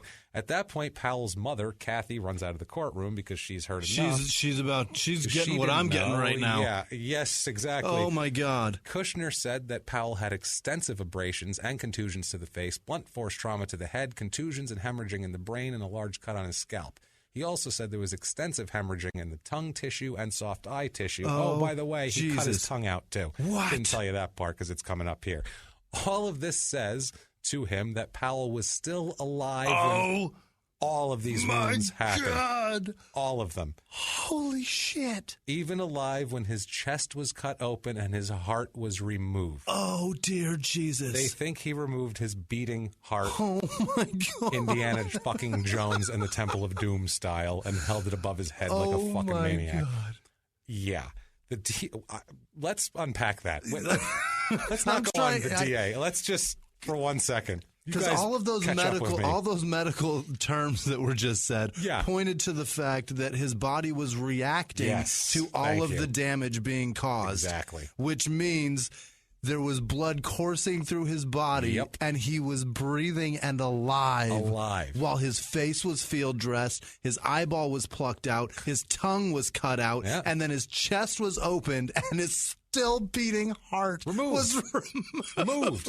This was after fuck. This is after some serious blunt force trauma to the head. Taylor is a tough motherfucker. He's a tough motherfucker, and this guy is as sick as a person could be. Wow. This is by far the sickest son of a bitch we've run into so far, right? I mean, yeah, you can shoot your wife at a garden party. You could be, even Eddie Johnson, who did the most horrific fucking thing I can think of with a child and everything else. This is worse. This is horrific. This is some horror movie monster shit. Like literally, this is you would expect better behavior out of Dracula. This is the stuff that my children come into my bedroom and tell me they're scared of. Well, here he is.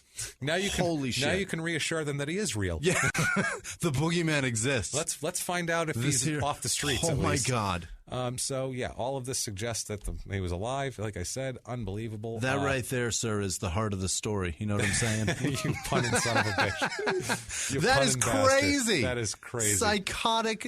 What the fuck behavior? What the fuck? That's the only way to describe it. This is a big pile of what the fuck. Oh my The God. judge should have said that when bringing the case to What the fuck? bring to order the case of what the fuck just happened here. Anybody explain this shit to me? When you were describing all that stuff, my face went cold. Oh, I know. You were like, no fucking way. That's a detail I hid from Jimmie out of this case that he didn't know because crazy. I wanted your natural reaction to that. Holy shit. Because my natural reaction at 2:30 in the morning in my dining room table reading this was, what the fuck? No.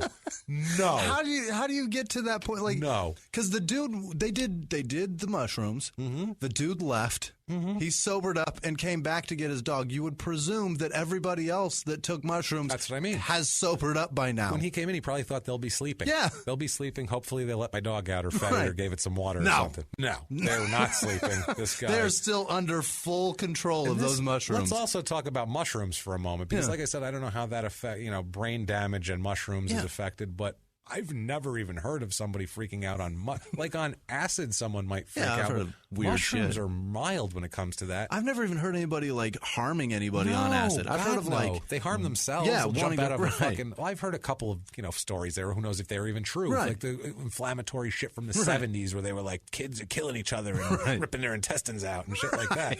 But you don't expect it. No. And then mushroom. I've never heard of this reaction to mushrooms. Ever. Mushrooms, I've always seen like a weepy-eyed fucking dude with long hair be like, dude, you want some mushroom? Like a fucking weirdo. You giggle for a while. Right. Like, whoa. But this guy. Do you see the colors? That shit. Not this guy's got the devil in him. I need to pull it out. I need to pull it out. It starts with his heart. Oh, wait, no, his eyeball. And his tongue and his face skin. Christ. Unbelievable. Wow. Now, the DA, John Alexander, asked if Kushner's findings, the doctor, were consistent with Wyatt's statement to a detective that said that he cut out Powell's tongue and heart with scissors.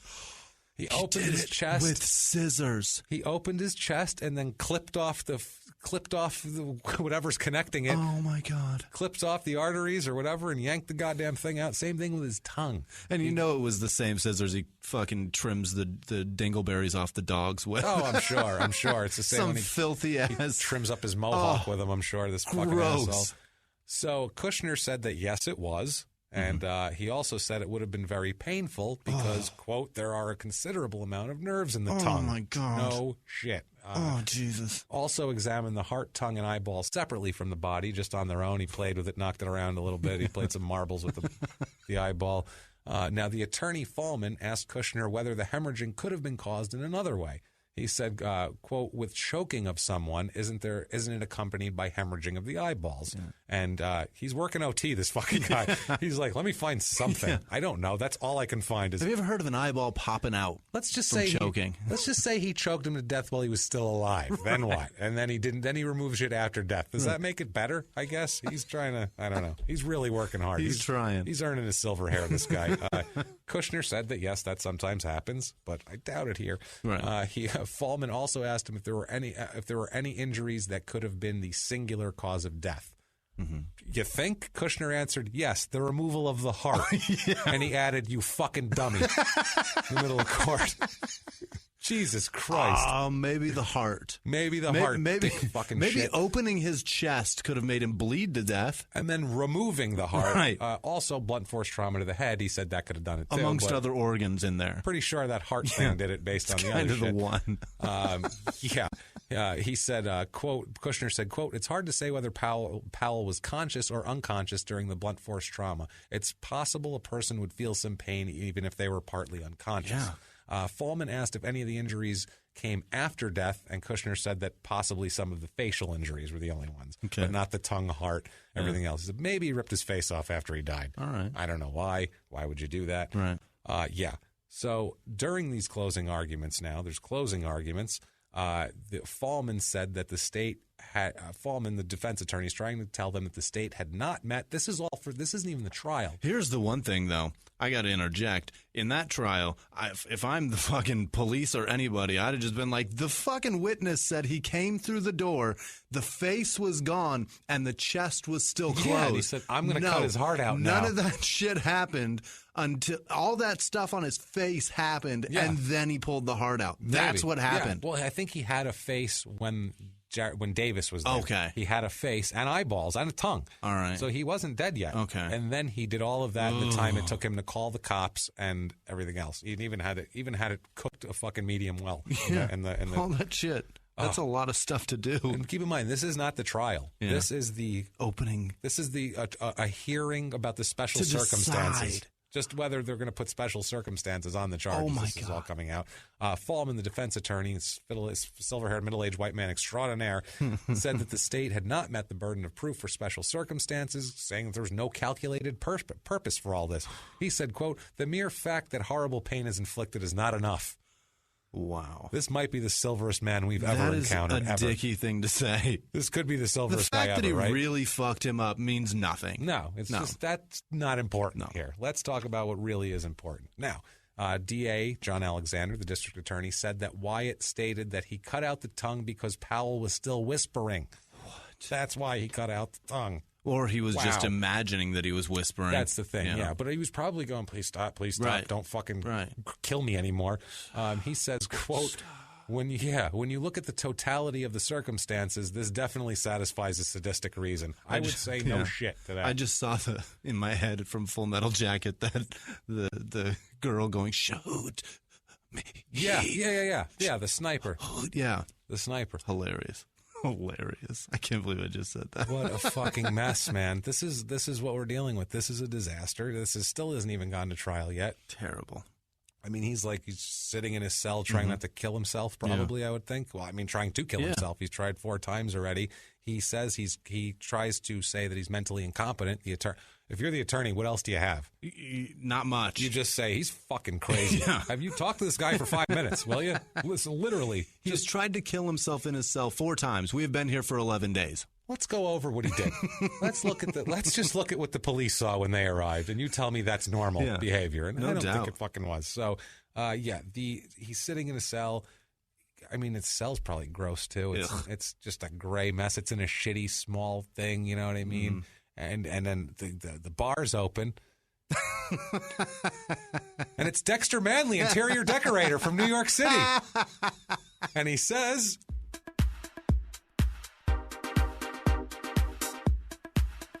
how is it you've come to arrive here? This place is a mess. It's terrible in here. Good God. What are you wearing? So drab. What are you wearing? It's neat. I could spruce it up. I could put some curtains. Is that an eyeball? We're going to have to put that somewhere. You can't leave that out. That's not a design, is what I'm saying. I'm going to store that somewhere for you. I'm going to design something for you. It's going to be wonderful. It's great. I love it. But just how are you here? I mean, seriously, why'd you come here? What's wrong with you? And then he leaves. Poof, in a cloud of smoke. He's gone. In a cloud of rainbow smoke. In a cloud of glitter. He's gone. Poof, out of there. Hilarious. And it's right back to his cell and drab, and he probably hallucinated it. He's like, did I just see that? What the fuck was that? I should have cut his fucking heart out. He said, I will cut your heart out. So on May 7th, 2012... there's a doctor testifying about his competency, that Wyatt is incompetent to stand trial, according to this doctor, because he's unaware of the court proceedings. He'll be examined by other people.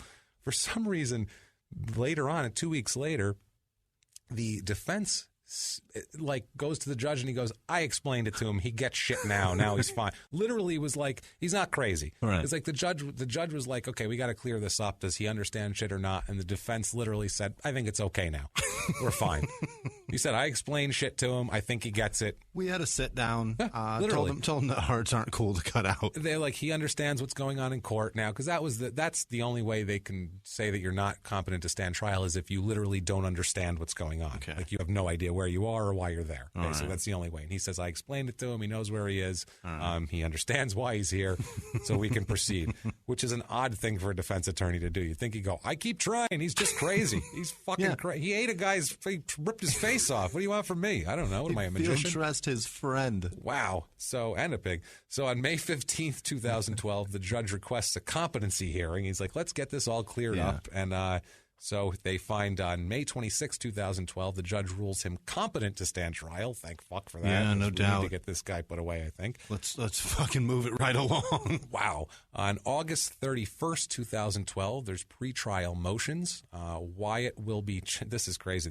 This is like just laying out what's going to happen in this court case for the day, or for the trial. Wyatt will be, for the whole proceeding, for the trial, he will be chained to a 150-pound chair. Wow. They're going to chain him down so he can't, I don't know, rip anybody's eyeballs out, we'll say.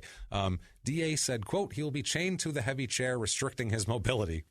Good for all of us. That's a fucking badass chair. Yeah, that's pretty awesome. I have a lazy boy in my house. I don't think it weighs 150 pounds. I need one of those for my son. Yeah. So I have a 9-year-old son with ADHD. Fucking get him something like that. Christ almighty. He'd be like, this is great exercise. I love it. Trying to get out of here. Bench press it. Jesus. So he will have the use of his arms, so he can write and motion to his attorney and do shit like that. They can't just Hannibal Lecter him and pull him in a, if there's ever a candidate for it, he's it. Oh my God, Jesus Christ. He deserves a mask and the whole 9 yards, a dolly and all that shit. He really does. Man. So September 7th, 2012, this is 4 days before the trial is set to begin. Okay. A trial is going to go on. Wyatt decides he doesn't want to go for trial. He pleads guilty to first-degree murder. Good call. Pleads guilty to first-degree murder. He agrees to a preliminary agreement of 50 years to life, making him eligible for parole in 2062. They just wanted some kind of parole. His poor, long-suffering asshole attorney here, James Fallman, said, quote, we looked for an agreement that would at least give him the opportunity to be paroled someday. He was too damn high for it to be premeditated. As bad as 50 years to life sounds, it's better than life without the possibility of parole. Or the death penalty. Or the death penalty, which originally they were looking at it, and then they ended up taking that off the table. But official sentencing will be the next month in October, on October 4th. That makes him 79. Yeah, exactly, when he gets out. So that's really not going to happen. I don't know. Yeah. Maybe. Guys like this live forever. Yeah, assholes like this live forever. They do. Of the plea, DA, the District Attorney John Alexander, said, quote, the earliest he'll be able to see a parole board is 2062. We saved Taylor's family the agony from reliving the incident at trial, which is true. Attorney Fallman here again said that Wyatt took the deal because he didn't want to have his family testify or testify himself. He just wanted it over with, and he was seeing shit anyway. He was coming down hard. Also, they charged him with a firearm infraction. Really? Even though it wasn't used in the crime, that's the thing that warrants an automatic 50-year because there was a firearm around when he did this. Oh, so that nice. gives him an automatic 50-year. That's going to come up in a second, though, here.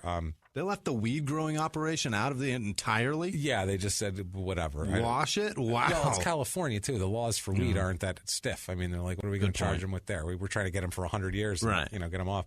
Now, October 2nd, 2 days before official sentencing, the plea deal is revised. They have to vacate the pleas and redo it differently. This time, Wyatt pleads guilty to first-degree murder and 3 counts of mayhem. Now this, he will serve 47 years to life for this. This will get rid of the gun charge. And the reason why they got rid of the gun charge was actually really smart legal maneuvering on the part of the DA. He said, quote, research over the weekend convinced me that there was a distinct possibility that the plea might not have held up several years down the line in an appellate court. Obviously, it was discussed with Taylor's mother, and she was amenable to it, and I'm glad we were able to craft something I'm totally confident will stand up to on appeal. Nice. Because later on, they would have came to court and said, well, there was no gun used in this crime, so why is that on there? Take that off of there. Oh, you've been in jail 15 years, time served, now you're going to go fucking for parole. Fuck. Which is smart. That's what he was thinking, doing this shit. Instead, he gets him now. He agrees to 47 years as the minimum. Final sentencing is on October 4th. Many of Powell's relatives testified during sentencing, Nice. here, which is good. For They them. came show of support. Powell's sister, Erin, said, quote, Powell lived a life of dignity and respect, and his death was neither of those. I struggle to believe his life was actually complete. Well, he's She's 21. not wrong, yeah. He's 21. His life was not complete. He had a lot left to do. Poor guy.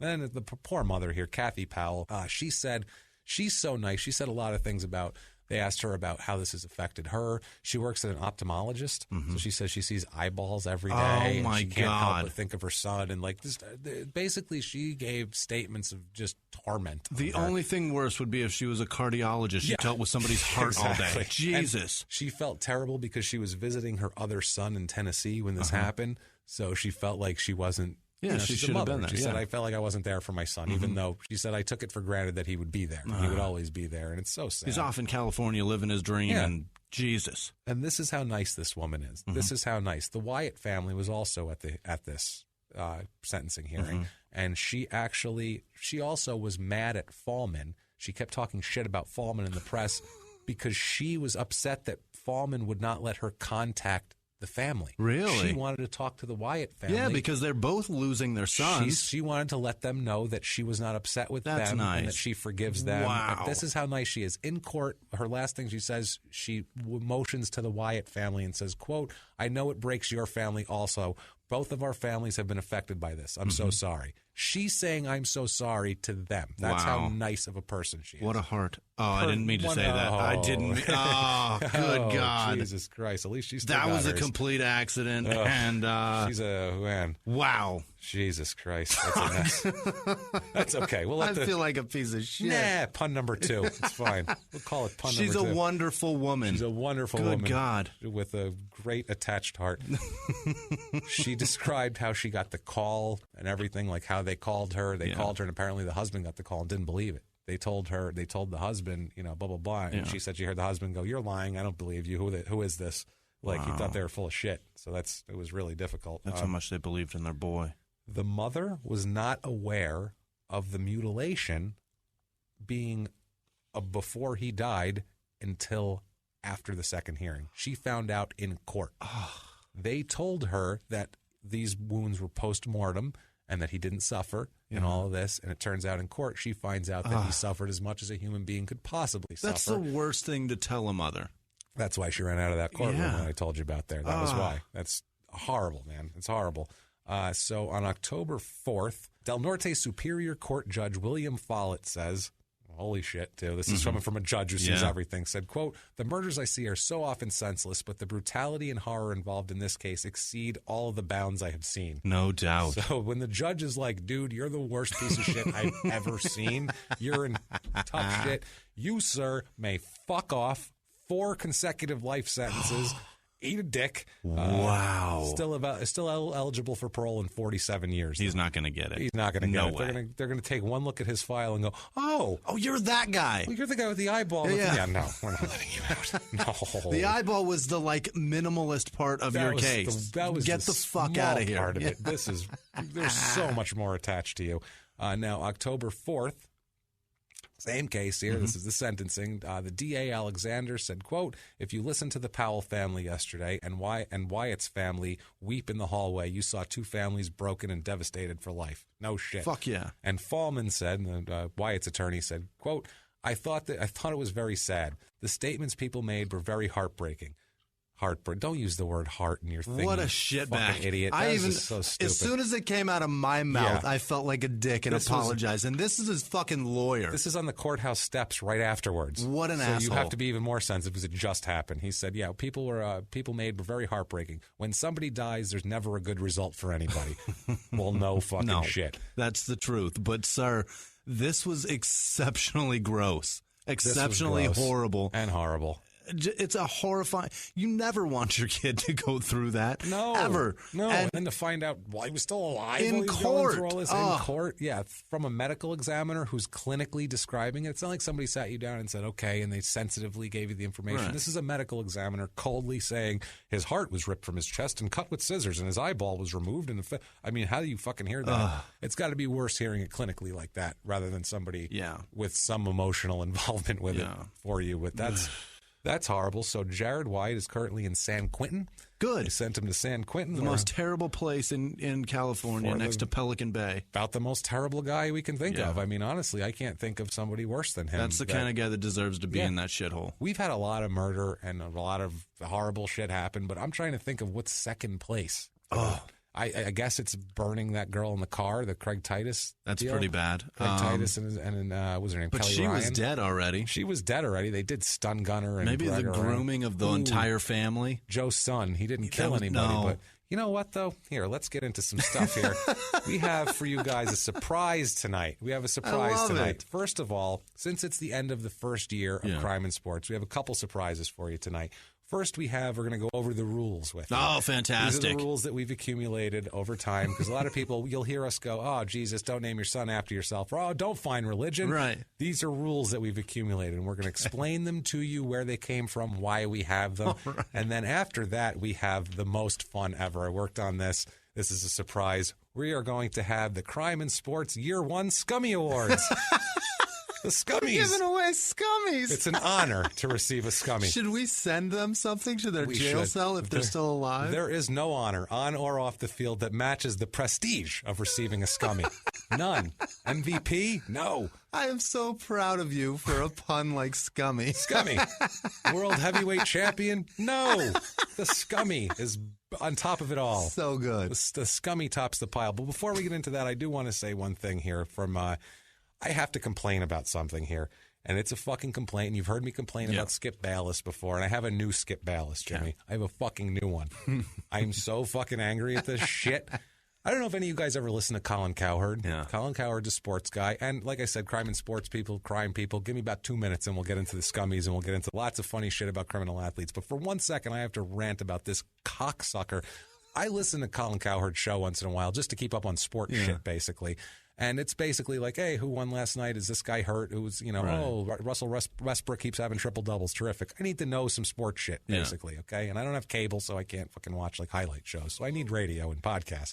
So this is what I do. So I listen to this asshole, and he consistently does the same bullshit as Skip Bayless. He is now the new Skip Bayless. Cowherd? Cowherd's the new Skip Bayless because he does it in a way that's not so obnoxious, but he's still, every one of his, quote, little fucking hot takes are just the opposite of logic. Yeah, it's just him. I don't know. I'm going to be bold as fuck. I'm going to be bold. I'm just going to tell you, Tom Brady's going to have a terrible game. No, he's fucking not. And you know he's fucking not. And you're betting on them, you fucking asshole. He's playing the Jets, Cowherd. Fuck you. And it goes from week to week to week. Literally. It's true. He will rip fucking somebody, and the next week he'll be saying how great. It's like, dude, we were here last week. Right. What is wrong with you? And then to make matters worse, he has hooked himself up with that fucking hack Jason Whitlock, who is worse than him and Skip Bayless put together. This piece of shit has no fucking scruples at all. He's this guy, and I'm going to say this, and I'm a white guy, whatever, I can't say whatever. He's a fucking black guy that says whatever you would think the opposite of what a black guy would say. That's his game. That's his fucking game. If you're up there going, isn't Martin Luther King great? He's going to come up with a reason why Martin Luther King isn't so fucking great. What a dildo. Fat fuck. And then these two now... have decided to get together. Fuck. He's a fat fuck, too. These two have decided to get together and have a show where they jerk each other off, supporting each other's bullshit. Worst. It's the fucking worst. This guy's a hack. Stop listening to him. Turn him off, or listen to him. See how fucking bad he is, and then tweet at him, you hack fat fuck. Stop it with your goddamn fucking... this guy makes me so goddamn mad. He does it with everything. He's this old... He is the typical... He's trying to be Bill Cosby before he was raping, before everyone knew he was a rapist. He's trying to be Bill Cosby, pull up your pants bullshit. That's his whole thing. Pull up your pants, pull up your pants. Everybody be a gentleman. Yeah, go fuck yourself. Pull up your pants. He tried to say the other day that LeBron fucking James, who is not allowed to have a fucking political opinion. LeBron James. Now, I'm sorry. LeBron James, number one, there's a goddamn city that has an economic fucking rebirth because of only him. He has made... probably, and I don't give a shit what your politics are, Trump's a marketing guy and his net worth is marketing. I guarantee you LeBron has more liquid dollars than fucking Donald Trump does. And he's not allowed to have a fucking opinion on shit. Why is There's that? like 7 stars in the NBA, Yeah. and none of them are as big of a star as And LeBron. Jason Whitlock went on a whole goddamn huge rant about LeBron shouldn't keep his mouth shut and all that. Go fuck yourself. Eat shit, Jason. How about you keep your mouth shut? What the fuck have you done That's the to earn truth. your What fucking have you opinion? done, Jason? What have you done to earn your goddamn fucking You opinion? latched on to Colin Cowherd, Nothing. who already had a huge Yeah, and audience. Colin you dick. Cowherd, he tries so hard to spoon feed Whitlock to us. He keeps saying, we're going to have Whitlock. Guess what? No one watches cares. Whitlock's fucking show. Nobody wants Jason Whitlock, No. Colin. No one cares. Fuck And you. Stop being, and Cowherd's a smart guy, which pisses me off. When you hear him, he's a smart guy, and he could be fucking better. That's why I know it's calculated. I really think Skip Bayless is like, he thinks he found something like, I can just say dumb shit and they'll listen. I feel like he thinks he discovered fucking plutonium, whereas Cowherd has a goddamn chart where he's like, if I say this, it'll piss these people off, driving ratings here. He's got like bubble graphs and shit, drawn arrows. He's a cocksucking mad scientist is what he He is. thinks he's a defensive coordinator driving his audience. Yeah, exactly. Okay, sorry I had to get that out of my system, but sports people, you'll get me. Now, okay. Whew, that's been bothering me all week. All right. Now, first of all, I'd like to explain the rules. And I'd also like to explain the origins of a couple things. You hear us say silver-haired, middle-aged white man all the time. It's a very common theme in this show. Everybody, that's their enabler. Yeah. Okay, that's the guy, usually a coach, usually somebody like that, who no matter what the detriment this person is to society, they will back them and do whatever it is to keep them out of trouble if it benefits the silver-haired middle-aged white man personally. That money has got to keep coming in. It's a lawyer, it's a coach, it's guys like that, and it doesn't. It's an agent. It's a fucking best friend. Yes, they don't It's have a lot to of be people. silver-haired or white, but it turns out most of the time they fucking are. They're silver-haired, middle-aged white men, so it became a thing. Right. Also, we've had a lot of people ask us where the shawarma man and the Mexican pimp came from. Two different episodes. Mexican pimp is Willie Mays Aikens episode. I believe it's 26. Willie Mays Aikens was in a motel room in Mexico. He was a World Series hero a couple years before, and now he's out of the league playing baseball in Mexico. He had bought a hooker, and while he was in the bathroom doing a shitload of coke, because he had a horrible cocaine problem, that's why he was in Mexico. While he was doing a bunch of coke, the hooker had robbed him and run away and taken all his money. So a few minutes later, he's sitting there broke with no hooker. Feeling like shit. Wired out of his mind, and there's a knock at the door, and he opens it, and it's a Mexican pimp with 2 guns blazing, looking at him. Pointing at him, thinking he robbed him. Right. The guy comes in. The Mexican pimp recognized who he was because it had been in the local paper that a big star. Felt pity. Put the guns down, poured him a drink, called him over, and just sat him there and said, how is it you've come to arrive here?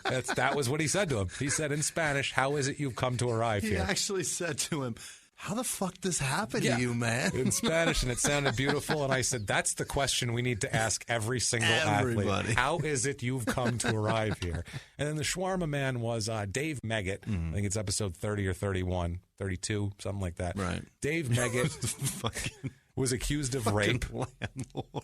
Yeah, he was accused of rape like 8 times. Yeah. And his lawyers were trying to smear one of his victims. Right. So they got a statement from her ex-landlord in the paper, and it was clearly a foreigner. Yeah. Like there was words. It said, was like, awesome. She say she have money, then she no give to us, was the exact quote. I was like, That was the quote. She say she have money, then she no give to us. And then it turned into, I don't know how that happened. Sounds like a guy that sells shawarma. Sounds I think like that's a guy what you said. Yeah, sounds like somebody who sells shawarma. Next thing you know, I made up a fucking song, and here we are. And he fucking exists now. Now he exists, and Dexter Manley, interior designer, was from last episode when there was a guy actually named Dexter Manley who was an interior designer. We know that's not his real name. That's so great. It's too perfect. That's the only reason why I do that voice is because he named himself Dexter Manley, interior designer. He is flamboyant.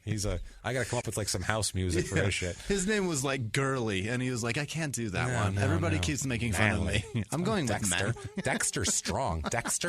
Sounds like I'm a big, strong man. And then Manly. I'm just a Dexter man. Doesn't get any better than that. Yes. And then he looked it up and was like, fuck. And he snapped and everything. But he already had business cards made up when he found out. He was like, God damn it. I have to run with it. I guess I'm Dexter Manley. Now, so we're going to go over a couple of our rules with you here. These are the rules we've come up with over time. Number 1, wait till you hear the Scummies, by the way. They're going to be great. Number 1, never never move back to your hometown. Ever. Leave and stay gone. Yeah. If you're an athlete and you're a big star and you start to crumble and you move back to your hometown, good Lord, you'll be in prison in 6 months. No time at all. You will be doing cocaine, Because you hanging out with the resort to wrong all people. right. You resort back to the same old friends doing the same old bad shit, and guess what you fall into? Bullshit. Right. Now, when things are going badly, do not get married. Yeah. Don't get married. Don't do that. How many people have we had just got out of prison and then they had another crack arrest and they just got kicked out of the league and they're like, I know, I'll get married now. And you're like, then you got married. You're like, why? Why? Clearly every decision you are making right now is wrong. Right. Do not commit yourself Let legally. somebody else make your decisions for you. Wow. Stop committing yourself to another human being legally. What the fuck is wrong with you? Also, keep your silver-haired middle-aged white man close. Keep them close. The guys who get away with shit and actually get out of prison and rejoin society have very, very strong silver-haired middle-aged white man support, and it works for them. Do not have a teenager in your hit squad. Ever. We've had this happen a couple times. First with Bruno Fernandez de Souza, who killed his girlfriend, chopped her up, and had her fed to a dog. Yeah. It was his cousin. He had a teenage cousin who ended up flipping on him and telling the whole story to the Big police. problem. And a documentary and everything else. So don't do that. We had a couple other times where somebody had like a 17-year-old kid. And like, what are you doing? Don't do that. No minors. Absolutely. Do not, when things are going bad, do not find religion. No religion. Stop it. If you've made it this far without religion, it's not going to fucking help you. It will take you down farther down the path of wrong. It just will. Normally, I'm not saying that does that to everybody, but if you're a criminal athlete with charges pending, there's just something about finding religion that makes you go out and do the same shit over again, but worse this time. It's the icy part of the slope. It's just straight the fuck down. Totally, man. That's the perfect analogy. You said that before. I'm like, yes, that's right. You got it, dude. You nailed that shit, man. Don't find religion. And finally, number one, and most importantly, for the love of Christ, don't name your kids after yourself. It's so bad. Don't. Out of 53 episodes, now this is our 53rd, we have had, I believe it's 15 juniors. 15 juniors. Almost a third of them. And that doesn't count the juniors who they named after themselves, who then did shit that we just haven't done a story on yet. Holy shit. It's terrible. It really is remarkable, honestly. At first, it was funny. You're like, that's like 3 guys named Junior. And then by 50, you're like, dude, what the fuck is going on here? This is an epidemic. There's just a don't problem. do it. Junior doesn't fucking... Just because you're proud of yourself and you want a guy to carry on your fucking legacy, just give him your last name and move on. It's fine. Give him your middle name after you. Name him your middle name. Right. Or give him your same first name, but a different middle name, like my father had the decency to do, so I'm not a fucking criminal. Thanks, Dad. Jesus Christ almighty. So, yeah, those are our rules. That was general. so fun. And there's a couple that are very specific to episodes, but those are the ones that come up repeatedly and constantly and that we really feel like everybody should know, especially if you're an athlete out there, especially if you're an athlete that might be getting into some trouble. Keep those rules close to your heart. Now, let's get into it, Jimmy. This is amazing. I'm so excited. The pageantry involved in the year one Crime in Sports Scummy Awards. Yes. Let's do it.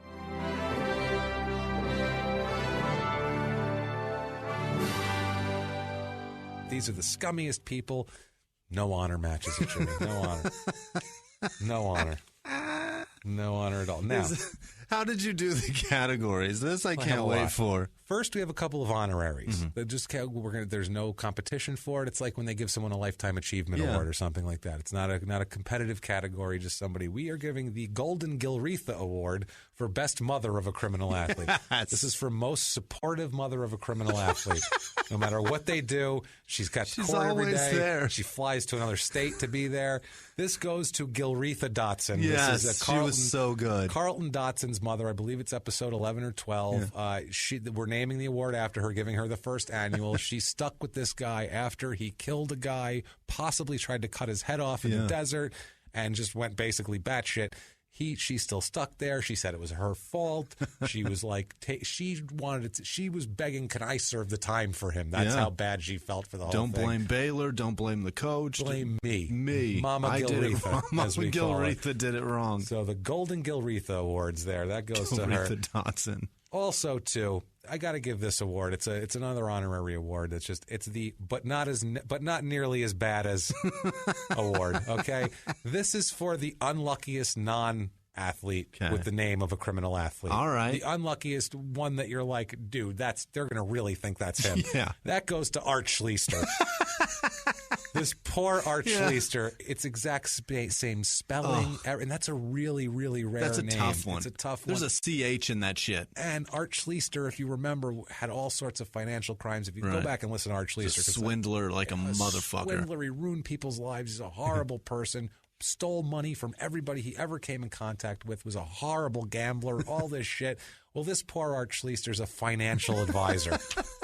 He wants you to give him your money. Like, the fucking luck. In Scottsdale, Arizona. So if you're in Scottsdale, Arizona, and you need some financial advice, give Art Schleister a try. It's not his fault. It's just not his fault. He's not going to gamble your money away. Or maybe he will. Don't put that on me. But he won't do it. But at least this isn't the same guy. Not the same guy. There might be two swindlers. Now we have competitive categories Awesome. here. This is the first annual Skip Bayless Award for the biggest liar.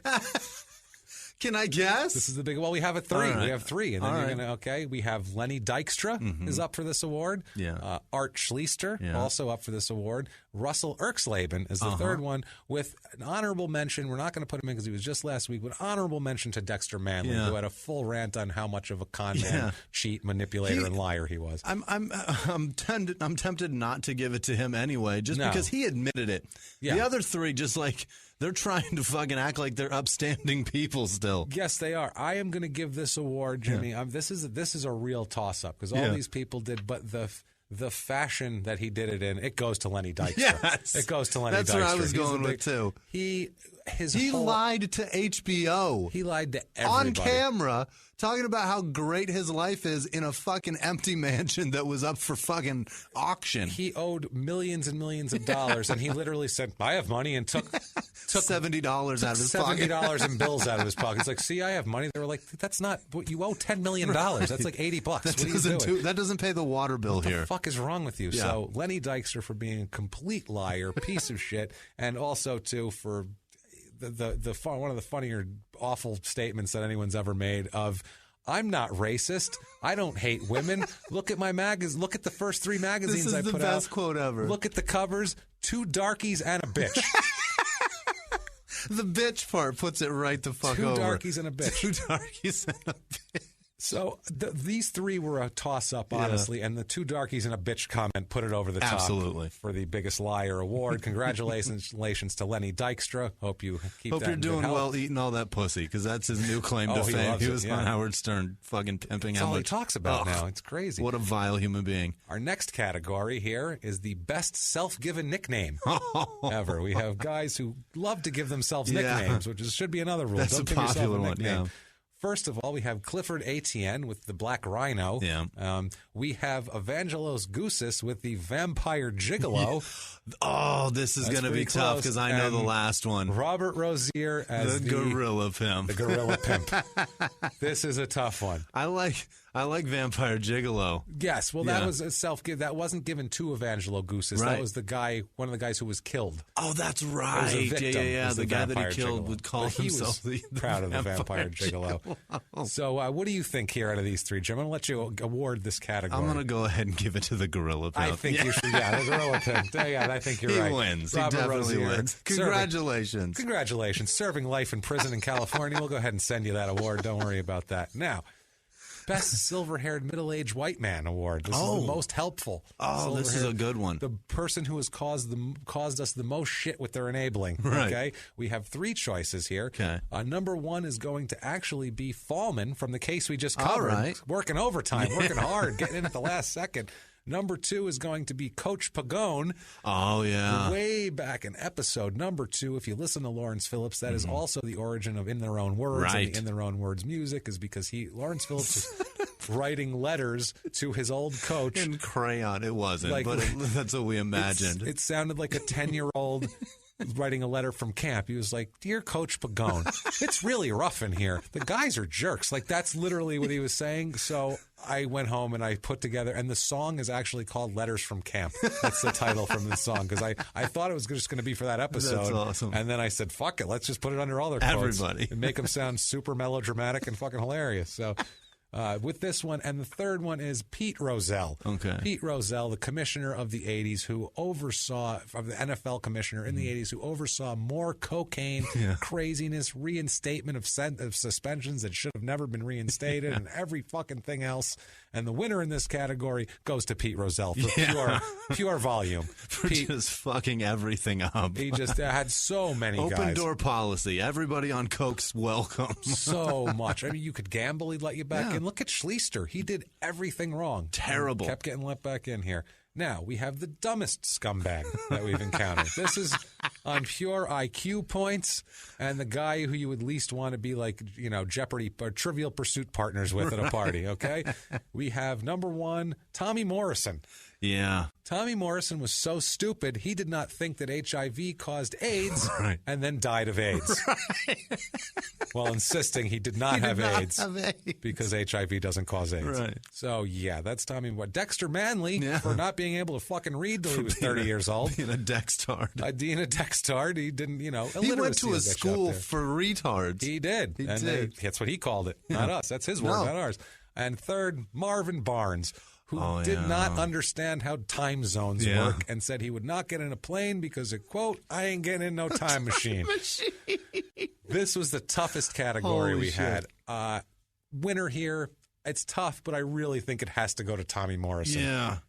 How do you fucking, like the other two, like you can blame the system for for letting them down. But for him, he has books and he goes to see a doctor who tells him you have AIDS. He goes, nah, motherfucker, I don't got AIDS. He literally said, no, not me. He said, HIV doesn't cause AIDS, dude. No, I had HIV, but now I don't have it anymore. I got rid of it. And even if I did have it, it doesn't cause AIDS. Now I just got the flu, so treat this. I can't. You have AIDS and it's going to kill you. Your immune system is decimated. There isn't one. And also, too, he was having unprotected sex with his girlfriend all the way up till the end when he was having AIDS because he convinced that idiot that she can't get AIDS because he can't get AIDS. Because he doesn't have AIDS. No one's got AIDS. So Tommy Morrison, the dumbest scumbag of the year.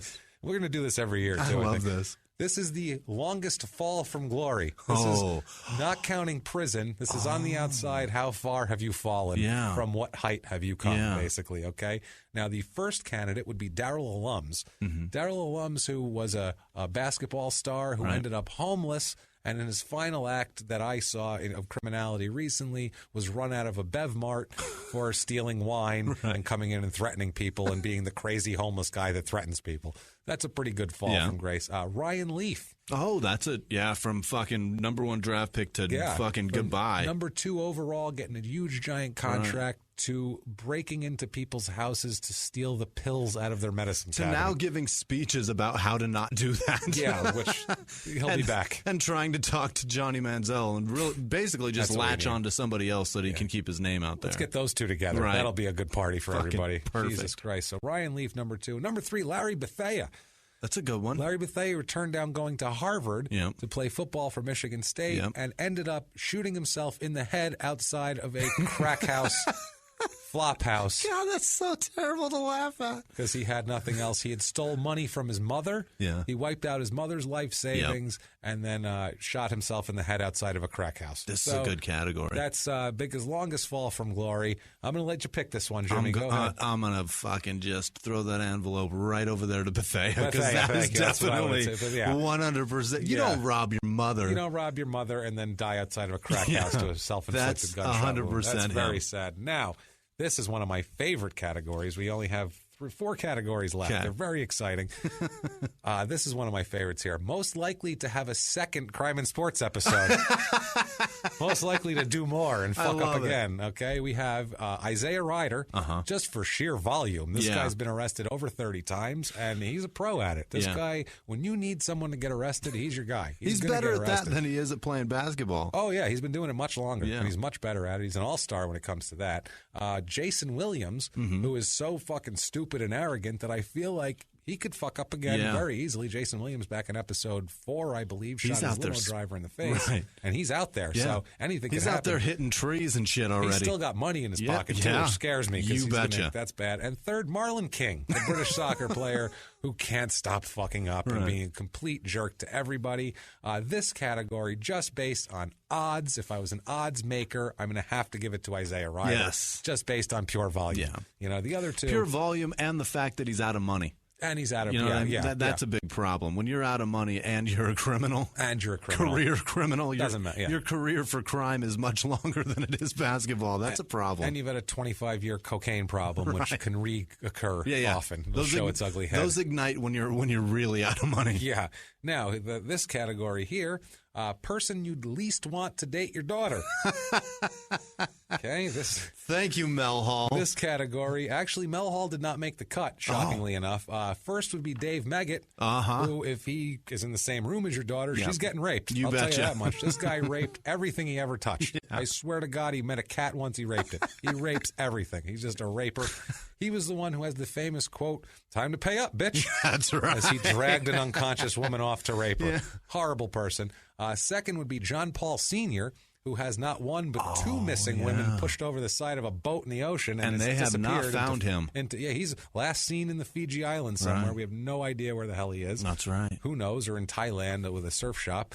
And third and finally, Bruno Fernandez de Souza, who actually not only he had a pregnant girlfriend that he first kidnapped and forced at gunpoint to take a black market abortion drug. Right. And when that didn't work and the kid was born, he kidnapped the kid, took it to his ex-girlfriend's house, and took her, tortured her for days, and eventually killed her, cut her up, and fed her to his Rottweilers. So and then buried the rest of her in concrete. In concrete with a guy named Bola. Right. I believe. That's right. Wow, that was a long time ago. That's, I believe, episode 6, and we were going back a long way. Who are you giving it to? I am giving this to Bruno Fernandez de Souza.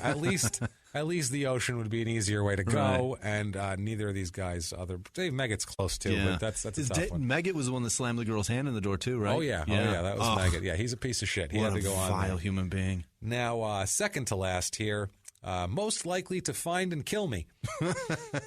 Who is most likely to hunt me down and kill me like a dog in the street for doing this to them? Number one is Lee Murray. He's crazy, and he seems like he'd just want to kill anybody. And he's up in Canada, right? Moroccan prison. Oh, that's right. He's going to get out soon, so he's scaring me. John Paul Sr., because we don't even know where he is. He could be in the building right now. He could be waiting outside the door for us right now to cut my fucking throat, so him I don't know. And third, Ion Crotoru. That's the one in Canada. Who is a crazy guy who blew up a police station and everything else. He's a psychopath. Maybe a Jeep salesman. And a Jeep salesman. And he is known for literally coming down to wrestle, because he was a wrestler, from Canada to the States, shirtless in an open Jeep in the middle of winter. He's a crazy son of a bitch. I am going to give this one to Ion Crotoru because he has the most access. We're on the same continent. I feel like he could just get in his Jeep, come right to my house, and kill me, whereas the other two would have a harder time. We have great infrastructure in interstates here. I'm sure he could get here quick. It's terrific. And then finally, here it is, just the biggest award. This is the big one, guys. This is Best Picture. Yeah. This is it right here. The biggest scumbag of the year. 53 Men. Who is the biggest scumbag of them all? Your finalists for this category, Jimmy. We have Joe Sun. Joe Sun, who is the guy, he played Odd Job or Random Task in Austin Powers. The first Austin Powers movie. He kidnapped a woman and probably the most terrifying rape that we've covered. The worst thing the worst rape I've ever. This episode today, it was the vat of rape, basically. Threatened to kill her, held a gun to her head, acted like raped he was her with the gun, raped her repeatedly everywhere he possibly could with the gun, with everything. Said he was going to kill her and ended up letting her go, running into the horrible scene. Just a horrible person. Ruined Christmas for her forever. Generally, just a horrible person. Yeah. Number 2, Eddie Johnson. Eddie Johnson was arrested over 100 times, and his final crime was raping an 8-year-old girl. An 8-year-old girl, okay? And number 3, Bruno Fernandez de Souza, back in the list again for killing his girlfriend. Like I said, feeding her a black market abortion drug at gunpoint when that didn't work, killing her, chopping her up, having her fed to Rottweilers and encased in concrete. This award, this was a tough one, Jimmy. Yeah. The judges... They were up all night with this. I kept knocking on the door, and they kept saying 5 more minutes, and then eventually the white smoke came up. And I said, we have a new saint. We've chosen a new scumbag, and it's Eddie Johnson, Scumbag of the Year, 100 arrests, and finally, to top it off, raping an 8-year-old girl. And that is beyond the pale. At least Bruno Fernandez de Souza, at least that girl, that woman he chopped up, at least chose to talk to him at some point.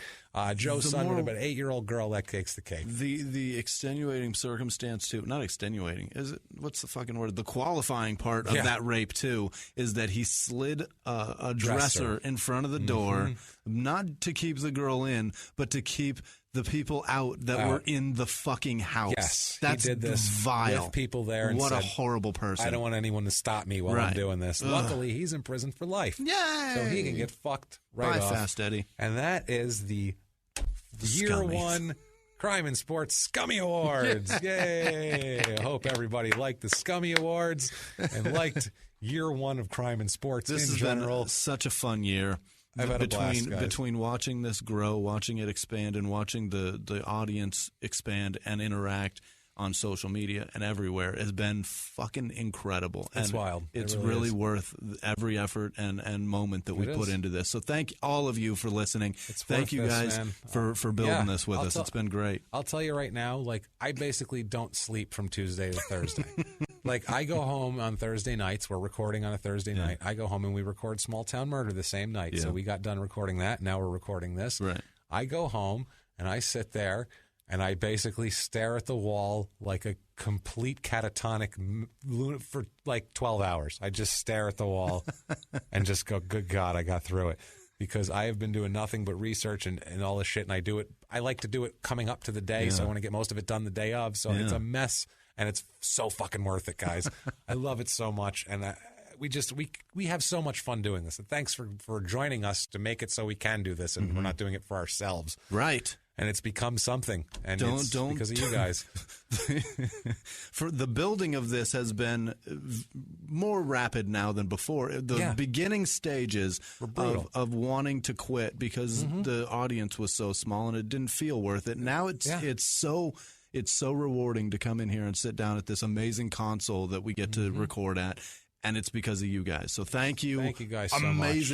Amazing thank you to all of you. We went from my living room to like another room in a house that we got to this. To a room that's a studio that's the size of my living room. And it's an amazing top-notch studio, and it sounds good, and we hope you guys are enjoying the sound of it. Studio that's worth as much as my house. Honestly, really. Thank you guys. We couldn't do this without you. Really, we're not journalists. Nope. We've said it before. We're not journalists. We're not. We don't have a network. No. We're not anything. All we are a couple of comics. We're not even famous comics. I wish I knew Joe Rogan. That's what I mean. We're fucking. We've only been doing comedy 5 and 6 years. Right. So I mean, we're not household names. We don't have Comedy Central specials. We don't have any of that. This is the most recognition we've got for anything. So thank you guys so much. It makes us feel great. Yeah. We love it. We hope you guys love it. We're not journalists. It's all you guys. The crime and sports movement have spread this thing, and it's out of our hands now, man. It's a wildfire, and we're happy to have it, man. We love letting it spread. That's our crime and sports deal here. Thank you guys so much. We're going to do some shout-outs right now. Let me grab Jimmie's those. got a bunch of shout-outs to do, and man, we're just excited. It's great. If you need to get a hold of me, let's do our social media quick first. You can get a hold of me at Jimmie P is funny on all whatever, and James Pietragallo. You can look for my name. Also, if you want to get a shout out, first thing you can do, iTunes review. Huge. iTunes. Yeah. Please, 5 stars. Tell us your following instructions. Do whatever you want. Please do that. It helps us immensely. Also, if you really want to show the show some love, you can go to patreon.com/crime and sports / I think.